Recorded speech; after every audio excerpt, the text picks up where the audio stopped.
Go away, I'm trying. And the other one on before you lose all the brake fluid. Today's plan was simple. Drive out to the license plate totem pole, maybe learn something new, take a few pictures, come home, feel like you've accomplished something. But if you know anything about this channel, that was wildly optimistic. We loaded up the old '89 Chevy Suburban, a vehicle that has lived a full and complicated life. Tia was driving, Dave was riding shotgun. In the back were Sylvia and me, and two very important crew members, the dogs Kai and Rusty, who were absolutely convinced this was their trip. It was supposed to be a simple roadside stop. License plate totem poles, stacks of old plates reaching towards the sky like a monument to the road trip gods, with bad parking and decisions made without Google reviews. We made a stop at a little gas station in Delle, Utah. A kind of place you stop for fuel and somehow leave with a story. They were selling 18-inch long hot dogs. 18 inches long. Each one came with its own little bun that looked wildly unprepared for the responsibility that it had to take on.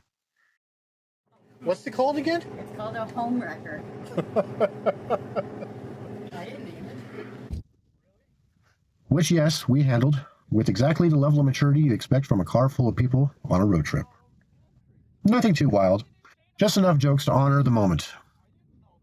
Because when life hands you an 18-inch hot dog called the home wrecker, you don't ignore that. You lean into it. This is Cedar Mountain.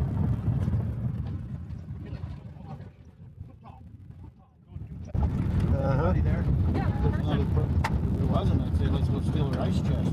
There's some ice. Shut up. And riding that eye full of optimism, questionable hot dog decisions, and a confidence we absolutely did not earn, that's when the Suburban decided it was time to remind us who was really in charge.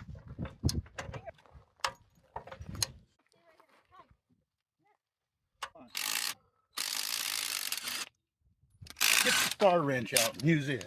No. If you're four-wheeling, you don't use it.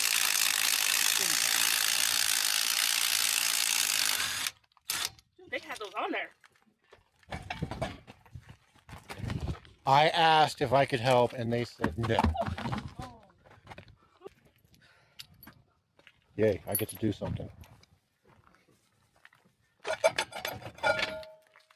Hey, we broke something. We can't fix that either. What? Your goddamn Adjuster broke. emergency and adjustments. There it is. Get it. Get those parts. Don't lose them, somebody. Dad, it's not going to go back on. There's a file. You take them home and fix them. Look into your wheel cylinder. It's fine. On the The passenger side rear drum brake gave up. Not slowly, politely. It just quit. We got some chunks taken out. Brake fluid everywhere, parts missing, and that quiet moment where everyone looks at each other and goes, "Oi, Yeah. that one got seared." Where the... Or sheared. That's too big. There's some- Dave was managing and supervising like someone who's seen this exact situation more than once.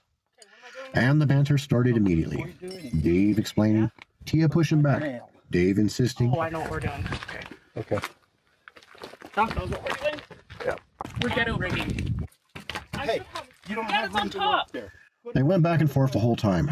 Advice, corrections, mild disbelief. While Sylvia supervised from the back, the dogs wandered in and out like emotional support technicians, and I just tried to stay out of the way. So basically, our adjuster is screwed. The solution? Just put in a nail in the brake line. Not to fix it, just to stop the leak. Because we'd already lost a lot of the mechanical assembly for the drum brake, and pushing forward wasn't really an option. Redneck Engineer level. Advanced. Yeah, I know. They won't let us play. Oh. Look at these two. These two yahoos. Two perfectly capable people, and they just kick us to the side like we're chopped liver. Rusty is not impressed. No, he's pissed because he's on a leash. Will this one fit in it? I don't know. If it won't, we can put this smaller one in it. Put it in the brake line, then put it back in and tighten it tight so you don't lose all your brake fluid. I know. Get that out. Go away, I'm trying. And the other one on before you lose all the brake fluid. They're too big. So what are we doing here, Tia? I'm making sure we don't lose brake fluid. Well, yeah, I can see that. So what we need to do is find a screw that'll go inside there. Yeah. And you can also then attach it back in, right? Yeah, so we don't lose brake fluid. Perfect. There we go. Hey, we quit leaking. Okay, so what do we do, Tia? What Put a screw in there. You put a screw in there. Yeah. Okay, that's to prevent the... Okay, Yeah. now you put it back together. I don't know if it will. It will. It's got to. With the screw in there, we now have to remove all the brake assembly. I'm going to quit taking you guys with me. Why? Keep breaking my goddamn car. It's an 89, Dad. What are you expecting? It's a help maintain days now. Is that got enough charge to put them down good?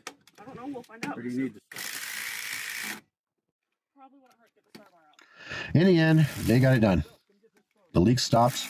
The Suburban could move again. Carefully. Things didn't go as planned, but the tire's back on. We're going to be coming back home with 3 brakes and a pissed off driver.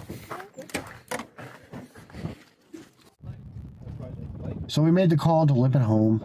Slow, careful. Listening to every sound like it might be the next problem.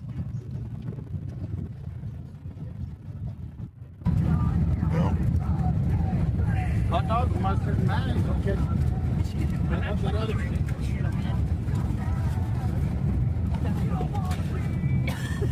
Dear old dad doesn't feed his mechanic. You just lost. Hey, eat it all. No. Well, that's the adventure. We'll try again next week. Until next time, see ya.